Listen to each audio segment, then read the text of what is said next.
नमस्कार।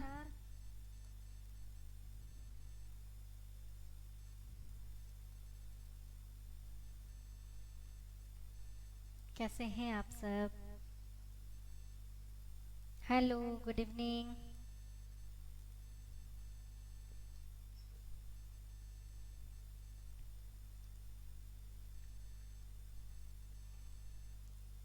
Sangeeta Maheshwari Facebook page live कार्यक्रम में आप सभी का हार्दिक अभिनंदन एवं स्वागत। कुसुम जी जुड़े हैं, आप सभी का स्वागत करती हूँ।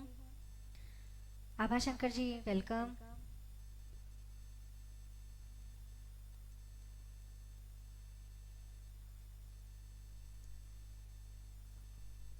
आई होप आप सभी बहुत अच्छे होंगे। और आज का यह लाइव कार्यक्रम हम फिर से आपसे रूबरू होने के लिए आए हैं और एक और शख्सियत से मुलाकात करवाते हैं। एक शख्सियत एक मुलाकात में Sangeeta Maheshwari Facebook page live कार्यक्रम में आप सभी का पुनः मैं संगीता माहेश्वरी आप सभी का हार्दिक स्वागत करती हूँ, अभिनंदन करती हूँ।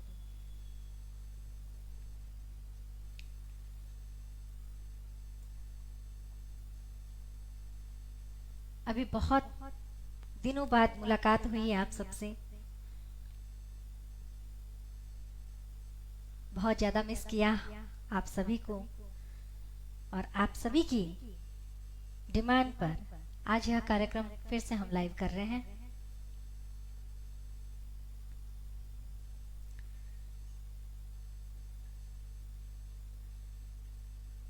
किसी भी शुभ कार्य करने से पहले भगवान गणपति जी को हम याद करते हैं, उनका हम स्मरण करते हैं। तो कहना चाहूंगी, वक्रतुंड महाकाय सूर्यकोटि समप्रभा निर्विघ्नं कुरु मे देवा सर्व कार्येषु सर्वदा। सूरज जी राठी हमारे साथ जुड़े हैं, आशीष जी गर्ग हमारे साथ जुड़े हैं, पवन जी मंत्री हमारे साथ जुड़े हैं। आप सभी को संगीता माहेश्वरी फेसबुक पेज की पूरे परिवार की तरफ से आप सभी का हार्दिक धन्यवाद। आप लोगों का इतना प्यार मिलता है, स्नेह मिलता है, बहुत ही अच्छा लगता है। प्रदीप जी चौहान नमस्कार। और मैं एक शख्सियत एक मुलाकात में जो किसी भी परिचय के मोहताज नहीं है, मैं उनसे आपका परिचय करवाती हूँ। बिल्कुल, डॉक्टर मेघना शर्मा जी आज हमारे साथ जुड़े हैं। नमस्ते दीदी, जय श्री कृष्णा। बहुत बहुत नमस्कार, बहुत बहुत स्वागत, हार्दिक अभिनंदन। और सभी देखने वालों को जो भी हमारे साथ जुड़े हुए हैं उन सभी को भी बड़ों को प्रणाम और छोटों को बहुत सारा स्नेह, धन्यवाद। मेघना जी जितनी खूबसूरत है उतनी खूबसूरत इनकी आवाज है और इतनी ही खूबसूरत इनकी रचनाएं हैं। तो मैं पूरे फेसबुक परिवार की तरफ से आपका हार्दिक स्वागत करती हूँ, अभिनंदन करती हूँ जी। और आपको बधाई, आप बहुत खूबसूरती से ये कार्यक्रम आयोजित कर रही हैं। और मैंने पूर्व में भी आयोजित किए हुए टॉक शोज देखे, बहुत ही सुपर सफल वो आयोजन रहे हैं और उम्मीद करती हूँ कि आज की हमारी बातचीत भी लोगों को पसंद आएगी। जी, प्रदीप जी चौहान लिख रहे हैं मेघना जी को नमस्कार। जी, बहुत बहुत नमस्कार, आप सभी को प्रणाम, सादर अभिवादन, नमन, कोटि कोटि वंदन। कुमुद जैन हमारे साथ जुड़े हैं, जय श्री कृष्णा दीदी कैसे हैं? आशीष गर्ग हमारे साथ जुड़े हैं, आप सभी को मेरा नमस्कार। आज हमारे साथ बहुत ही खूबसूरत शख्सियत मेघना जी जुड़े हैं, तो मैं उनसे अपना पूरा परिचय आप लोगों के सामने रखना चाहूंगी और उन्हीं के श्रीमुख से। मेघना जी हमारे पूरे फेसबुक, वैसे तो आप किसी भी परिचय के मोहताज नहीं है, लेकिन मैं फिर भी इस कार्यक्रम का शुभारंभ करना चाहूंगी। आपका परिचय। बिल्कुल संगीता जी, मैं शेयर करूंगी आपके साथ कि मैं वर्तमान में क्या कर रही हूँ। ये जो लोग नहीं जानते हैं मेरे बारे में उनको पता होना चाहिए, क्योंकि देश विदेश से लोग आपके साथ जुड़ते हैं। बिल्कुल। तो मैं निश्चित रूप से बताऊंगी। मैं फिलहाल महिला अध्ययन केंद्र है, सेंटर फॉर वुमेन स्टडीज है, बीकानेर महाराजा गंगा सिंह विश्वविद्यालय में, मैं उसकी डायरेक्टर का कार्यभार संभाल रही हूँ। और साथ ही साथ मैं राजस्थानी विभाग जो SFS में खोला गया है उसके प्रभारी के रूप में भी काम कर रही हूँ।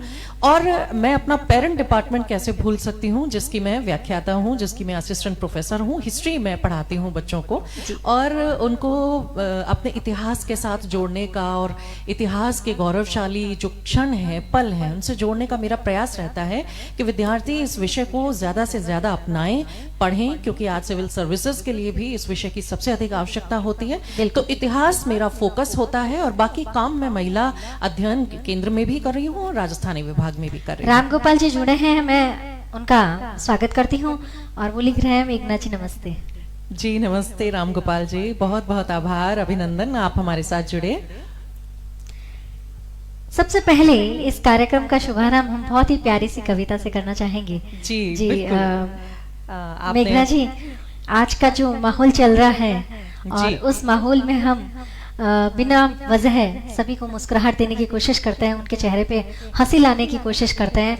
तो आज के सेशन में आप हमारे साथ जुड़ी है, मैं दिल से आपका धन्यवाद करती हूँ, पूरे परिवार की तरफ से आपका आभार व्यक्त करती हूँ। बहुत बहुत शुक्रिया। और आज हमें बहुत अच्छा लग रहा है कि दीदी की बहुत सारी कविताएं, बहुत सारी रचनाएं जो हम इनके मुंह से सुनना चाहेंगे, और इनकी आवाज में बहुत ही प्यारी सी कविता इनसे सुनेंगे। तो आइए शुरुआत करते हैं एक पहली कविता से। देखिए, पहली जो कविता है उसका शीर्षक है लेकिन फिर भी। लेकिन फिर भी, ये एक आशावाद का प्रचार प्रसार करती हुई कविता है, और ये मेरा संग्रह है माँ होती हूँ जब, जो सूर्य प्रकाशन मंदिर से आया था। पहला संग्रह था जो मेरे बेटे को समर्पित है। मेरा बेटा 9 साल का है, और उसे मैंने समर्पित किया था। 2015 में ये किताब आई थी। उस किताब से एक रचना मैं आप सभी के समक्ष प्रस्तुत करना चाहूंगी। संगीता जी की इच्छा पर शुरुआत करेंगे लेकिन फिर भी से। शायद मिट्टी से मन के घरौंदों ने, शायद मिट्टी से मन के घरौंदों ने बारिश के कहर से बचना न सीखा था। शायद तकलीफों के कारवां ने मेरी गली मेरे घर से बीतना न सीखा था। शायद अरमानों की कोमल पत्तियों ने पतझड़ के सफर से बच निकलना न सीखा था। शायद सम्मान के दर्पण ने मरमाहत हो चोटों से फिर जुड़ना न सीखा था। शायद मेरी चाहत के बादलों ने बिन बरसे किसी राह से गुजरना न सीखा था। शायद अकाल के सायों ने मेरी प्रीत के गांव से बीतना न सीखा था। शायद अकाल के सायों ने मेरी प्रीत के गांव से बीतना न सीखा था। शायद ख्वाबों की रंगीन सीपियों ने लहरों के भंवर से पार पाना न सीखा था। लेकिन फिर भी मुश्किल जीवन की कश्ती ने पतवार के अभाव से डूब जाना ना सीखा था। डूब जाना ना सीखा था। क्या बात, डूब जाना ना सीखा था। बहुत ही प्यारी कविता, लेकिन फिर भी बहुत ही शानदार आपने लफ्जों में, आपकी आवाज में बहुत ही प्यारी कविता आपने सुनाई और ये शेयर की। और कहना चाहूंगी मेघना दीदी के बारे में कि एक चित्र की चित्रकारी तो कपड़े पर नजर आती है, एक चित्र की चित्रकारी तो कपड़े पर नजर आती है, परंतु एक कविता की चित्रकारी तो कवियत्री के दिलों पर नजर आती है। बहुत शुक्रिया आपका। मुझे नहीं लगता मैं इतनी तारीफ के योग्य हूँ, लेकिन आप कह रही हैं, आप स्वयं एक कलाकार हैं, तो ये भी बात ठीक है कि एक कलाकार के मन को बहुत बारीकी से समझ सकता है। शायद इसी वजह से आपका इतना जुड़ाव आप महसूस करती हैं, आप कह रही हैं जो कुछ भी, उसके लिए बहुत बहुत धन्यवाद। प्रवीण जी मंत्री हमारे साथ जुड़े हैं, प्रहलाद जी जोशी हमारे साथ जुड़े हैं, और प्रदीप जी चौहान का कहना है कि आपके शब्दों के फूलों की माला में आपकी बहुत ही प्यारी सी कविता बहुत पसंद आई। तो मैं धन्यवाद करना चाहूंगी आप सभी फेसबुक परिवार वालों का। मेघना जी, मैं आपको बताना चाहूंगी कि पूरे परिवार की तरफ से हमें इस कार्यक्रम का बहुत सपोर्ट मिलता है और बहुत प्यार मिलता है। जी जी जी बिल्कुल, मैं देखती हूँ कि ये टीम वर्क है और वाकई आपके शोज को बहुत पसंद किया जा रहा है। ये सबसे बड़ी बात है, क्योंकि बहुत सारे शोज इस वक्त कोरोना के कारण लोग कर रहे हैं, लेकिन उनका कितना चलना, उनके कितने व्यूज होना, ये आवश्यक है, ये जरूरी है। और ये देख रही हूँ मैं कि Sangeeta Maheshwari Facebook live page बहुत सक्सेसफुल है, और संगीता जी वाकई बधाई की पात्र हैं। और साथ में निर्देशक योगेंद्र जांगीर जी का भी धन्यवाद, जो तकनीकी सहयोग के साथ साथ पूरी तरह निर्देशित करते हैं आयोजनों को। तो आप दोनों की टीम बहुत कमाल कर रही है, आपको मेरी लाख लाख शुभकामनाएं। जी, और राम गोपाल जी का लिखना है कि मेघना जी की कहानी और काव्य संग्रह मैंने पढ़े हैं। तो मैं राम गोपाल जी आज आपसे कहना चाहूंगी, अगर आपकी कोई पसंदीदा कविता या कोई काव्य संग्रह है जो आप मेघना दीदी से सुनना चाहते हैं तो आप फरमाइश कर सकते हैं, हमारी फरमाइश जरूर पूरी करेंगे। प्रवीण जी मंत्री लिख रहे हैं कि the great number 1 boys. Thank you so much, thank you, बहुत शुक्रिया इतना सब कुछ कहने के लिए। और आप सबकी बातें हमारे लिए संबल का ही काम करेंगी, और मैं समझती हूँ इस बात से संगीता जी भी पूरी तरह से सहमत होंगी कि आपकी ये जो उत्साह पूर्ण जो टिप्पणियां होती हैं ये बहुत महत्वपूर्ण होती हैं हमारे लिए, क्योंकि हम खुद को जज कर पाते हैं कि हम कितना सशक्त होकर, कितना मजबूत होकर, कितना कामयाब होकर ये काम कर रहे हैं। तो हमें ये मुकाम पहुंचाने के लिए, हमें ये शुभकामनाएं प्रेषित करने के लिए आपका बहुत बहुत धन्यवाद। बने रहिए हमारे साथ। बिल्कुल, हेमंत जी पुरोहित हमारे साथ जुड़े हैं, हम उनका भी हार्दिक स्वागत करते हैं। और मेघना दीदी, मैं आपसे जानना चाहूंगी, वैसे तो हम बहुत सारे शो में मिलते हैं, कविताएं भी सुनते हैं, आपकी आवाज में हमने बहुत कविताएं भी सुनी है, लेकिन आज में आपका जो ये सफर है लिखने का, उसके बारे में बात करना चाहूंगी पूरे फेसबुक परिवार वालों के साथ। संगीता जी, शुरुआत करनी पड़ेगी बचपन से, क्योंकि ये नया शौक नहीं लगा है मुझे लिखने का। जी। ये बात और है कि प्रकाशन देर से हुआ, प्रकाशित मैंने देर से करवाई, उसकी प्रेरणा मुझे देर से मिली कि उन्हें लोगों के सामने लाया जाए।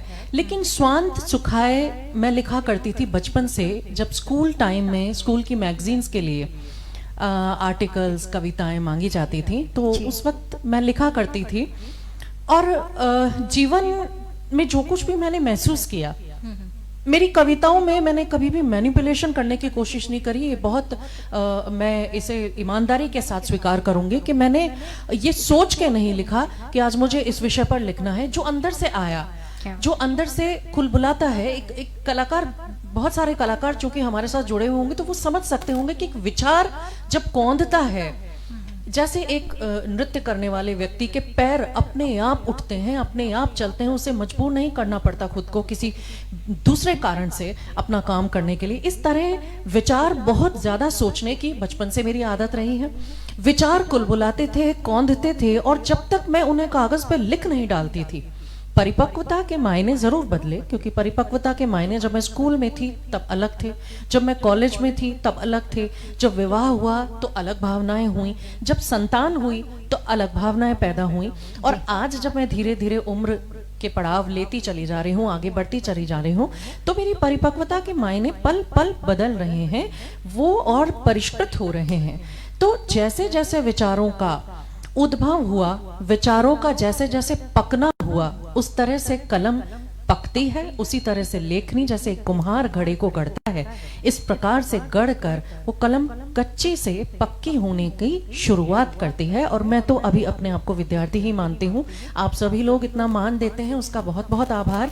लेकिन एक विद्यार्थी बनकर जब आप साहित्य की पूजा करते हैं, तब आपको समझ में आता है कि साहित्य का समंदर इतना गहरा है कि उसके पार पाना बहुत मुश्किल होता है। जितना ऊब-डूब आप करेंगे, उतना आनंद आप महसूस करेंगे। और लिखिए, खुलकर लिखिए, ईमानदारी से लिखिए, वो साहित्य निश्चित रूप से धूम मचाएगा। जी जी। नीरज जी महेश्वरी हमारे साथ जुड़े हैं, हम उनका भी हार्दिक स्वागत करते हैं, धन्यवाद करते हैं। डिस्कनेक्टेड। हेमंत जी पुरोहित लिख रहे हैं, डॉक्टर साहब आपकी बोलने की शैली बहुत सुंदर है। बहुत बहुत शुक्रिया, बहुत बहुत आभार। आपके शब्द अनमोल हैं मेरे लिए। जुड़े रहिए, बने रहिए हमारे साथ। जी प्रदीप जी चौहान लिख रहे हैं, शानदार प्रस्तुति संगीता जी, आपके सभी अतिथि शानदार होते हैं। Thanks a lot. आप सभी का सहयोग मिलता है तो हमें एक नई ऊर्जा मिलती है, एनर्जी मिलती है अच्छे से और भी अच्छा कुछ करने की। और आप लोगों का इतना प्यार मिलता है तो क्यों नहीं अच्छा होगा। यह सब आप सभी से संभव है। तो दीदी, आपको ये प्रेरणा कहाँ से मिली शुरू में जब लिखने की? आप बचपन से लिखते आ रहे हैं, तो ये प्रेरणा आपको कहाँ से मिली कि मैं लिखूं? इसके पीछे एक कहानी है। क्योंकि शायद मुझे ये लगता है कि जब जिस माहौल में हम लोग बड़े हुए उस टाइम तो सिर्फ 10th के बाद में किचन और ये सभी था शायद। हाँ, बिल्कुल यही था। मैंने कोई विचार नहीं था कि मैं लिखूंगी कभी बड़ी होके मैं राइटर कहलाऊंगी, जैसे आज आप लोग कहते हैं सब कि लिखते हैं, आपने अपने फ्लायर में भी लिखा कवित्री। तो मुझे लगता है कि आज ये लेखनी मेरी एक पहचान बन रही है। तो सपने में कभी मैंने ये नहीं सोचा था कि मैं इस नाम से भी पहचानी जाऊंगी, लेकिन मेरे मन में हिंदी के प्रति, हिंदी साहित्य के प्रति बहुत ज्यादा भावनाएं प्रबल थीं। और इसकी शुरुआत जैसा मेरी माता ने मुझे बताया कि जब मैं बहुत छोटी थी तो मम्मी और पापा को कवि सम्मेलनों में जाने का बहुत शौक था। अच्छा। तो मैं चित्तौड़ में शुरुआत करूंगी। चित्तौड़ में मेरी 5वीं तक की एजुकेशन हुई है, और उस एजुकेशन को करते समय, और जब मैं पैदा हुई तो मैं मध्य प्रदेश में पैदा हुई। तो जब मैं बहुत छोटी थी, दूध पीती बच्ची थी, तब वो बताते हैं कि चित्तौड़ के पास में निम्बाहेड़ा एक जगह है, बहुत सारे लोग जानते होंगे। निम्बाहेड़ा का दशहरे का मेला बहुत मशहूर है। तो वो दशहरे का जो मेला था, वो उसमें एक रात मशहूर कवियों के नाम हुआ करती थी, और वो कवि सम्मेलन सुनने के लिए मेरे मम्मी पापा हमेशा हर साल उस मेले में जाते थे, और मैं उनकी गोद में होती थी। क्या बात। तो रात भर वो वाइब्रेशंस, जैसे हम नहीं सुनते अपनी माइथोलॉजी में कि अभिमन्यु ने जब वो गर्भ में था तो वो उसने चक्रव्यूह के बारे में सुन। तो मैं तो छोटी सी थी, बहुत छोटी, खेलती रहती थी। मुझे उस समय काका हाथरसी आया करते थे, कवि नीरज आते थे, माया गोविंद आती थी, ऐसे ऐसे कविवर जो आज तो दुनिया में भी नहीं है। वो उन कवियों की कविताएं सुनते हुए उनकी कुछ वाइब्रेशंस या वाइब्स होती थी शायद, जो उस छोटी सी बच्ची के दिमाग को असर करती थी, या कुछ न जाने उस समय मुझे पसंद आता था या मैं समझ भी पाती थी या नहीं, मुझे नहीं मालूम।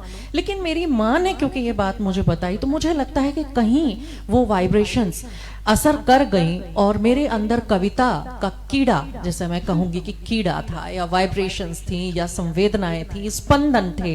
ये सभी बातें मेरे मस्तिष्क को छूती रही, मेरे हृदय को छूती रही, और इस प्रकार शायद मेरे मन में भी लिखने की आज, क्योंकि मेरी माता और पिता में से, दोनों में से कोई भी नहीं लिखता।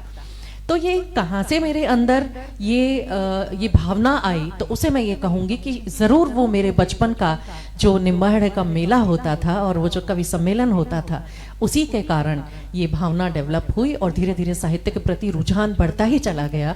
और इंग्लिश लिटरेचर से ग्रेजुएट होने के बावजूद मैंने हिंदी में काम किया, और आज भी मुझे बहुत गर्व है कि मैं अपनी राष्ट्रभाषा के लिए काम करती हूँ, लिखती हूँ, और हिंदी की लेखिका के रूप में ही अपनी पहचान स्थापित कर पाई हूँ आप लोगों के स्नेह के साथ। ये मेरे लिए बहुत गौरव की बात है।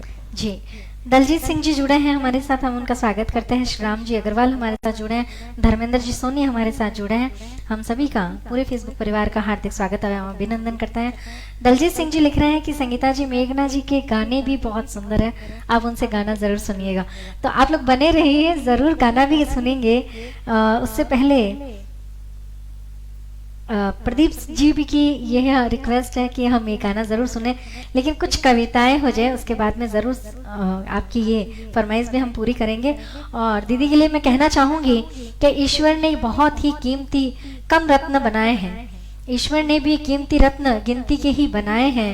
उन रत्नों में से सबसे कीमती रत्न आज हमारे बीच आए हैं, आज हमारे बीच आए हैं। बहुत बहुत तो मैं बहुत ही प्यारी सी कविता इनके आज हमें इस लाइव कार्यक्रम में सुनने का मौका मिल रहा है, तो ये बहुत ही अच्छी बात है। मैं पुनः मेघना दीदी का एक बार आप सभी की तरफ से धन्यवाद करना चाहूँगी। डॉक्टर वीर हर जी हमारे साथ जुड़े हैं, हम उनका भी स्वागत करते हैं, वेलकम करते हैं।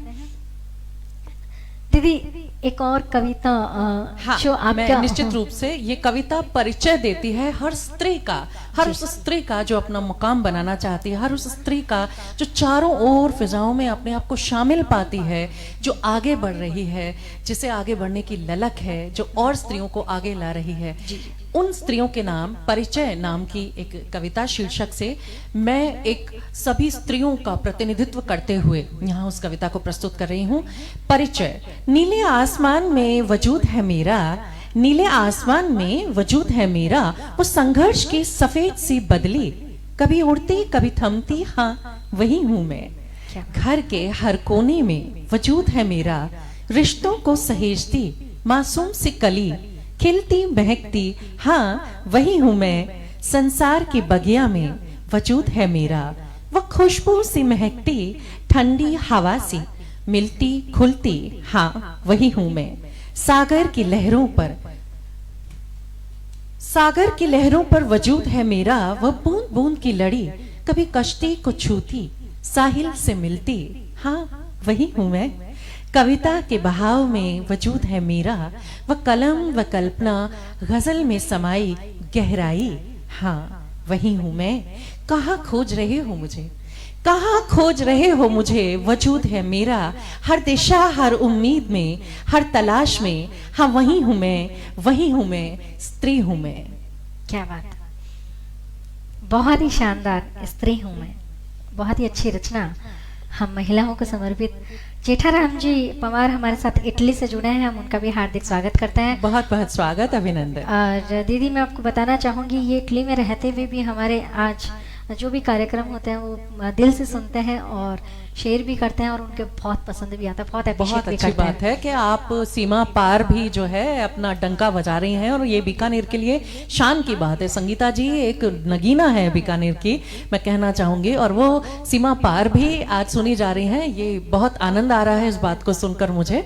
बहुत बहुत शुभकामना पुनः पुनः संगीता जी को। संगीता जी ईश्वर श्रीमली हमारे साथ जुड़े हैं पाली से, हम उनका भी हार्दिक स्वागत करते हैं। जी। रोहित जी बोहड़ा हमारे साथ जुड़े हैं और उनकी एक कविता की फरमाइश है, तो रोहित जी से रिक्वेस्ट करूंगी कि आपकी जो कविता आपको सुननी है वो प्लीज उसका टाइटल जरूर दें, हम वो कोशिश करेंगे आपको सुनाने की। एक बार पुनः आप सभी के लिए मैं धन्यवाद करती हूँ, आपकी तरफ से मेघना दीदी को भी धन्यवाद करती हूँ। मोहम्मद असलम गौरी हमारे साथ जुड़े हैं, गुड इवनिंग आपको भी, कैसे हैं आप? और कहना चाहूँगी कि ऊंचे ख्वाबों के लिए ये जो हमें इतनी मेहनत करनी पड़ती है, दिल की गहराइयों से काम करना पड़ता है दीदी, दिल की गहराइयों से काम करना पड़ता है, यूं ही नहीं मिलती सफलता किसी को, मेहनत की आग में दिन रात जलना पड़ता है, बिल्कुल जलना पड़ता है। तो मैं माशाल्लाह। दीदी बिल्कुल दीदी मैं आपसे पूछूंगी कि आपने जो ये सफर चालू किया बचपन से, आपने यहाँ आपके जो गुण थे वो आपके माता पिता की तरफ से आप में आए और यह एक छोटे छोटे रूप में भी आपने इसको अपनाया, लेकिन सफलता यूं ही नहीं मिलती। जो आज आपके साथ जो टाइटल लगा है, आप एक शख्सियत हैं, तो ऐसे नहीं मिलता। उसका सफर के बारे में, उनमें क्या तकलीफें आई, एक नारी होते हुए, एक महिला होते हुए, हम उसके बारे में जानना चाहेंगे। मुझे इस बात को कहने में कोई हिचकिचाहट नहीं है कि आज भी जो पेट्रियार्कल स्ट्रक्चर है, यानी आज भी जो पुरुष सत्ता हावी है महिला सत्ता पर, महिलाएं आगे बढ़ रही हैं, इस बात में इनकार नहीं है कि महिला आगे नहीं बढ़ रही हैं, बढ़ रही हैं, लेकिन आज वो स्थिति नहीं है कि पुरुष महिला को मार पीट रहा है या उसके साथ शारीरिक अत्याचार कर रहा है, लेकिन मानसिक रूप में आज भी मैंने ये देखा है कि अधिकतर पुरुष जब अपनी पत्नी को आगे बढ़ते हुए देखता है तो अधिकतर पति इस बात से प्रसन्न नहीं होते, वो नहीं चाहते कि उनकी पत्नी उनसे आगे निकले। बाहर जब कोई महिला आगे बढ़ती है तो वो साथ देने के लिए तैयार होते हैं, उनकी कोई मित्र आगे बढ़ती है तो वो साथ देने के लिए तैयार होते हैं। ये एक आम धारणा है जो मैंने महसूस की है, हो सकता है कि मैं गलत भी हूं, क्योंकि सभी पतियों को नहीं, अपवाद भी हैं, मैंने ऐसे पति भी देखे हैं जिन्होंने महिलाओं को उस आसमान पर पहुंचा दिया जहां उन्होंने भी ख्वाब नहीं देखा था। अब ये सफर जब आप शुरू करते हैं, सबसे पहले एक महिला को इम्तिहान देने पड़ते हैं कदम कदम पर। जी। उसके चरित्र पर भी शक किया जाता है जब वो आगे बढ़ती है, उसके बैकग्राउंड को भी टटोला जाता है जब वो आगे बढ़ती है। कोशिश ये रहती है कि किसी प्रकार वो हम उससे नजदीकी बनाएं और ये पता करें कि उसके पीछे कौन सी शक्ति काम कर रही है, और इस हद तक गुजर जाते हैं लोग ये जानने के लिए कि वो कोई भी सीमा लांघने में परहेज नहीं करते। तो एक स्त्री का आगे बढ़ना आज भी उतना ही मुश्किल है, और जब वो बिना किसी सहारे आगे बढ़ रही हो, अपनी काबिलियत अपनी योग्यता के दम पर आगे बढ़ रही हो, तब तो सबसे ज्यादा विचलित हो जाते हैं समाज के लोग, और महिलाएं ही दुश्मन होती हैं। कहते हैं ये बात, ये काफी हद तक सही है, काफी हद तक सही है कि सबसे पहले समकक्ष जो महिलाएं होंगी वो ही उनका पैर पीछे घसीटने की कोशिश करती हैं। पुरुषों का नंबर बाद में आता है।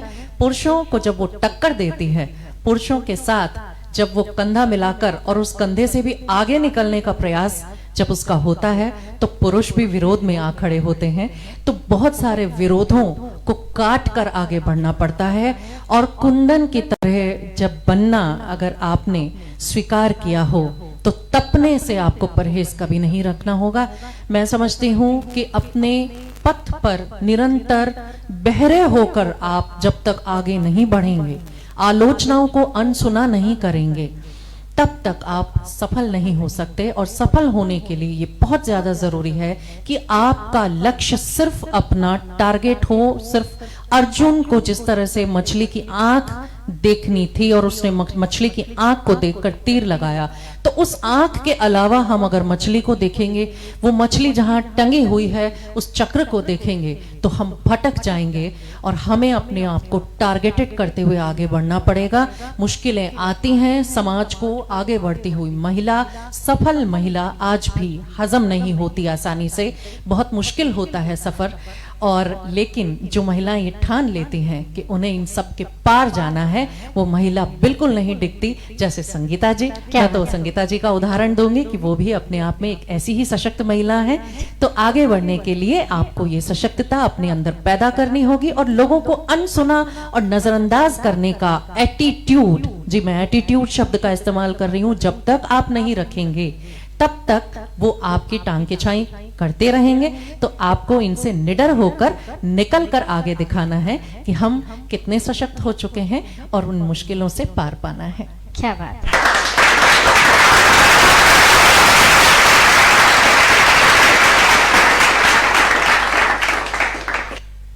बहुत ही अच्छी बात है दीदी। और इसके लिए मैं कहना चाहूंगी, कामयाबी के सफर में मुश्किलें तो आएगी, कामयाबी के सफर में मुश्किलें तो आएगी, परेशानियां दिखाकर तुमको तो डराएगी। चलते रहना कि कदम रुकने न पाए, चलते रहना कि कदम रुकने न पाए। अरे मंजिल तो मंजिल ही है, एक दिन नजर आएगी, नजर आएगी, नजर आएगी, निश्चित रूप से नजर आएगी जी। और प्रदीप जी चौहान लिख रहे हैं कि युवा शक्ति को समर्पित एक कविता हो जाए मैडम। प्रदीप जी, चूंकि मैं स्त्री विमर्श पर अधिक लिखती हूं, तो मेरी कविताएं स्त्री विमर्श पर हैं और कुछ ही कविताओं पर मैं निशान लगा के आई हूं। लेकिन युवा शक्ति जो आदर्शों के पथ पर आगे बढ़ रही है, किस प्रकार उसको मारने का प्रयास किया जाता है, किस प्रकार उस युवा शक्ति को, क्योंकि आज उसूलों का जमाना नहीं रहा। कहते हैं ना प्रैक्टिकल बनो, आजकल बड़े भी यही शिक्षा देते हैं, प्रैक्टिकल बनो। आज उसूलों पर चलने वाला व्यक्ति किस तरह चौराहे पर मरता है, आज वो युवा जो सही रास्ते आगे बढ़ने का प्रयास कर रहा है, वो किस प्रकार धाराशायी होता है, किस प्रकार धाराशायी किया जाता है, उस पर मैं निश्चित रूप से कविता का वाचन आपके समक्ष करूंगी, जो इस भावना को अपने अंदर अंतर्निहित करती है। और उसका शीर्षक है शतरंज की मोहरें। जी। जब कभी जीवन को समझा तो पाया, जब कभी जीवन को समझा तो पाया, ये शतरंज का खेल है जो समझ नहीं आया। बहुत मुश्किल होता है शतरंज का खेल, और जब हम बचपन में खेलना शुरू करते हैं तो समझ में नहीं आता इतनी आसानी से। लेकिन जब जीवन में हम मोहरे की तरह अपने आप को पाते हैं, तब ये खेल बहुत अच्छी तरह समझ में आता है। तो जब कभी जीवन को समझा तो पाया, ये शतरंज का खेल है जो समझ नहीं आया। जो देखनी चाहिए अपनी तस्वीर, मोहरे ही तो हैं हाथों तकदीर। जी हाँ, हम आप और हम मोहरे ही तो हैं हाथों तकदीर। दुनियादारी के ऊंट ने चली टेढ़ी चाल, दुनियादारी जो चेस खेलते हैं वो जानते होंगे ऊंट टेढ़ी चाल चलता है। दुनियादारी के ऊंट ने चली टेढ़ी चाल, सिद्धांतों की नगरी में आ गया भूचाल। काला ऊंट बड़ा कुछ घर, सतर्क हो गई हमारी नजर। विपत्ति के अश्व ने बढ़ाए 2.5 कदम, शतरंज के खेल में घोड़ा 2.5 कदम चलता है। विपत्ति के अश्व ने बढ़ाए 2.5 कदम, विवेक का प्यादा पकड़े बैठे थे हम। सीधी चाल है हाथी की, ये सोच मुस्कुराए हम। क्या बात। सीधी चाल है हाथी की, ये सोच मुस्कुराए हम, निशाने पर वजीर था, ये समझ भी ना पाए हम, ये समझ भी ना पाए हम, परिस्थिति के प्यादे से पिटा संभल का वजीर, कभी जीतने का ख्वाब था, जीत गई तकदीर, कभी जीतने का ख्वाब था, जीत गई तकदीर, जीते सिकंदर ने पूछा सवाल, तकदीर जब जीत गई और हम जब हार गए, हमारा अरमान जब हार गया, तो तकदीर ने खिलखिलाते हुए व्यंग करते हुए पूछा, जीते सिकंदर ने पूछा सवाल, कहो पोरस क्या है ख्याल, न हार का खौफ था न काल का ख्याल, दृढ़ था पोरस बौना हुआ सवाल, ये हार है तुम्हारी न हार है हमारी, जीतने की होड़ में आई समय की बारी, ये हार है तुम्हारी न हार है हमारी, जीतने की होड़ में आई समय की बारी, न तुम हो महान न हम हैं महान, बात बस इतनी सी है कि समय है बलवान, बात बस इतनी सी है कि समय है बलवान, समय है बलवान, समय है बलवान। बहुत ही प्यारी सी रचना। मैं आपको बताना चाहूंगी कि जितनी खूबसूरत मेघना दीदी दिखती हैं उतनी ही खूबसूरत इनकी रचनाएं हैं और उनसे ही प्यारी इनकी आवाज़ है। तो मैं आप सभी की तरफ से पुनः एक बार डॉक्टर मेघना शर्मा जी का धन्यवाद करना चाहूँगी, पूरे फेसबुक परिवार की तरफ से। ऐसे हमारे रिलेशन तो मेरी बड़ी बहन की तरह है ये, और लेकिन फिर भी आज हमारे साथ एक शख्सियत एक मुलाकात में आज की शख्सियत डॉक्टर मेघना शर्मा आप लोगों से रूबरू है। आप लोगों की कोई भी अगर कविता इनकी सुनना चाहते हैं तो कमेंट बॉक्स में ज़रूर लिखें। जेठाराम जी का लिखना है कि सिंगार रस की कविता कोई सुनाइए। सिंगार रस की श्रृंगार जी। ऐसा करते हैं, मैंने नोट कर लिया है इसे, हम प्रोग्राम को जारी रखते हैं और फिर मैं अपने संग्रह में से अभी मेरे पास अगर संगीता जी आपकी इजाजत हो तो मैं गद्य भी लिखती हूँ, पद्य के अलावा कहानी संग्रह भी है जो शंभू शेखर साहित्य अवार्ड यहाँ मिला करता है राज्य स्तरीय बीकानेर में, उसकी अवार्डेड ये किताब है मेरी रिश्तों की वसीयत। इससे एक अंश मैं पढ़ना चाहूंगी, एक कहानी का अंश है। तो कहानी का नाम है रेड लाइट पर। रेड लाइट पर, और छोटे से रूप में मैं आपको बताऊं कि रेड लाइट पर एक गरीब परिवार जो रह रहा है, उस परिवार में एक छोटा सा बच्चा है नंदू। उस नंदू की ये कहानी है और उसका एक अंश मैं आपके समक्ष संगीता जी की इजाजत से पढ़ना चाह रही हूँ। बस माँ को सर खुजाते अपने चीथड़ों में अधनंगे बदन को समेटने का श्रम करते, कभी सड़क पीट पीट के चीत्कार मचाकर रोते बिलखते ही देखा था नंदू ने। चमत्कारिक रूप से कभी कभी बड़े अच्छे से बात कर लेती थी वो, मगर नंदू के जीवन में ऐसे पल कभी उसे समझदारी में याद नहीं आते जब माँ के आंचल में पल भर को सो पाया हो वो सुकून की नींद। उसको बचपन से होश था एक जिम्मेदार पिता का बेटा होने के नाते, उसकी रगों में जिम्मेदारियों के एहसास जिंदा थे, बस यही उसकी सजा के कारण थे शायद। ट्रैफिक पुलिस की थोड़ी सी दया दृष्टि ही थी जो डिवाइडर पर रेड लाइट के नीचे रहने दे रहे थे वो इन्हें। इंस्पेक्टर अपने जूनियर से कह रहे थे, देख रहे हो ये रेड लाइट के नीचे वाला परिवार, ये आदमी कभी बिजली विभाग का बड़ा अधिकारी था, बेचारा सौतेली माँ के तानों के बीच भी पल पड़कर अफसर बन ही गया। हंसती खेलती चल रही थी जिंदगी कि इसकी सौतेली माँ ने इसको और उसकी पत्नी को 2 बच्चों के साथ तब घर से निकाल दिया जब इसे कोढ़ की बीमारी लग गई, और समय से पूर्व इसने सेवानिवृत्ति लेकर घर में ही बिजली के उपकरण बनाकर जीवन चलाना चाहा। तब तक सरकारी नौकरी की मोटी तनख्वाह माँ को देता था, तब तक घर में रखा और बीमारी के बाद बाहर का रास्ता दिखा दिया। घर में भी इस शर्त पे ही रखा कि पूरी तनख्वाह उसे लाकर देगा। इस गम में उसकी बीवी पागल हो गई। 1 साल की बेटी को गोद में लेकर आए थे, समय पर टीके लगे नहीं तो उसे भी पोलियो ने घेर लिया।